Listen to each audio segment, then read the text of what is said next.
दुखी हो तुम इसलिए मेरे करीब हो, और जानने की इच्छा रखते हो इसलिए मैं तुम्हारे करीब हूँ, इसलिए मैं तुम्हारे करीब हूँ। बात यहीं समाप्त हो जाती है गीता की। फिर भगवान कहते हैं सर्वोपनिषदो गावो दुग्धा गोपाल नंदनः पार्थो वत्सः सुधीर भोक्ता गीता दुग्धम मृतम महता। भगवान कृष्ण कहते हैं पार्थ, मैंने सारे उपनिषदों को गाय बनाया, गीता को हमने दूध बनाया, मैं स्वयं ग्वाल बाल बना, मैं स्वयं ग्वाल बाल बना, और पार्थ हमने तुम्हें वत्स बछड़ा बनाया। हमारे और तुम्हारे बीच में कोई तीसरा नहीं है, लेकिन जो दूध मैं तुम्हें पिलाने जा रहा हूं वो लोक हितकारी है, वो लोक हितकारी है। उस दूध के पीने मात्र से, दूध को ग्रहण करने मात्र से संपूर्ण जनमानस का कल्याण होगा। कुंभ क्योंकि जिज्ञासा का घर है, और कुंभ की उत्पत्ति कहाँ से हुई? तो मंथन से हुआ। गोस्वामी तुलसीदास जी महाराज लिखते हैं कि बारी मथे घृत होय सिकताते बरुतेल बिनु हरि भजनन भवतरि हैं यह सिद्धांत अपेल। बालू को मथने से घी निकल सकता है, घास को मथने से तेल निकल सकता है, लेकिन बिना कुंभ स्नान किए व्यक्ति भवसागर पार नहीं कर सकता है।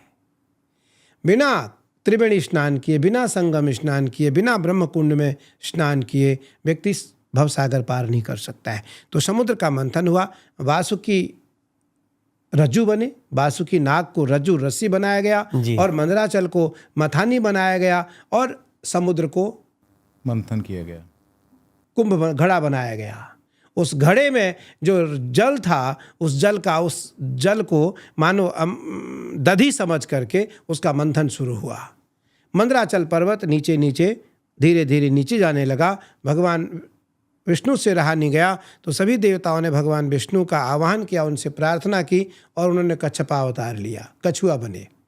आपने देखा होगा कि जो कछुए का पीठ होता है वो कवच से भी अधिक, लोहे की सीट से भी अधिक मजबूत होती है। उस पर मंदराचल पर्वत को रख दिया गया, और समुद्र मंथन शुरू हुआ। उसमें सबसे पहला जो रत्न निकला वो विष निकला, हलाहल विष, जिसका पान भगवान शिव ने किया। अच्छा, पहला ही विष निकला? सबसे पहला विष निकला कि ज्वलत प्रमाण विषय जिमी प्रथम पान प्रभु कीन। पहला जो विष निकला उसका पान भगवान शिव ने किया। उस विष का नाम हलाहल विष है। उसकी हवा लगने मात्र से, उसका सांस लगने मात्र से, उसकी किरण पड़ने मात्र से व्यक्ति की मृत्यु हो जाती है। भगवान शिव ने हलाहल विष पान किया, लेकिन भगवान शिव विष पान करने के बाद भगवान ने उस विष को कंठ में रखा, हृदय में नहीं लाया।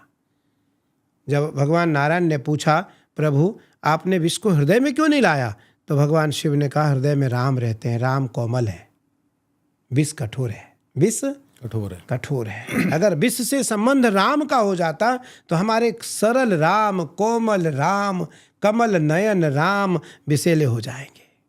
इसलिए मैं विष की ज्वाला को सहन करूंगा, मैं इसका स्पर्श राम को नहीं होने दूंगा। अच्छा, तो उसी श्रृंखला में अमृत निकला, और जब अमृत निकला तो अमृत का पान देवताओं को कराने के लिए देवताओं ने एक व्यू रचा, एक रचना रची, और देवता विष पान के जगह पर अमृत पान कर रहे थे। विष पान तो महादेव ने कर लिया। असुरों को लगा कि कुछ ना कुछ तो बात ऐसी है कि सबसे पहले देवताओं को पान कराया जा रहा है। तो उसमें से राहु और केतु देवता का रूप बदल करके देवताओं की पंगत में बैठ गए। तो चंद्रमा ने और सूर्य ने इशारा किया कि भगवान के राहु ते कितकात तब। राहु और केतु दोनों वेश बदल करके, देवताओं के वेश धारण करके हमारी पंक्ति में बैठे हैं ये, और ये अमृत पान कर रहे हैं। उसमें भगवान सुदर्शन चक्र का प्रयोग करते हैं, और भगवान ने राहु और केतु का सिर काट देते हैं। लेकिन वो अमृत पी चुके थे, अमृत पान हो चुका था, उस कारण वो अमर हो गया, मरा नहीं।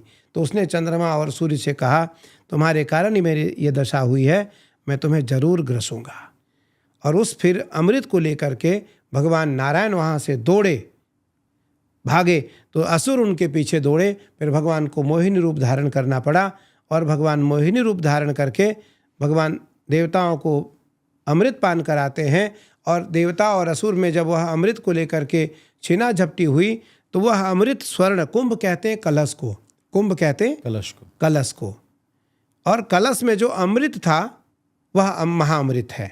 और वो कलश के कारण, छीना झपटी के कारण जहाँ जहाँ अमृत गिरा वह स्थान कुंभ का क्षेत्र बना।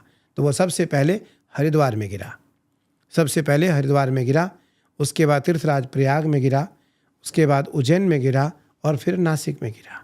तो इन 4 जगहों पे गिरा, 4 जगहों पर कुंभ, 4 ही जगहों पर, 4 जगहों पर कुंभ बना। और 4 जगहों में से एक जगह अर्ध कुंभ लगता तीर्थराज प्रयाग में, और बाकी 3 जगहों पर महाकुंभ होता।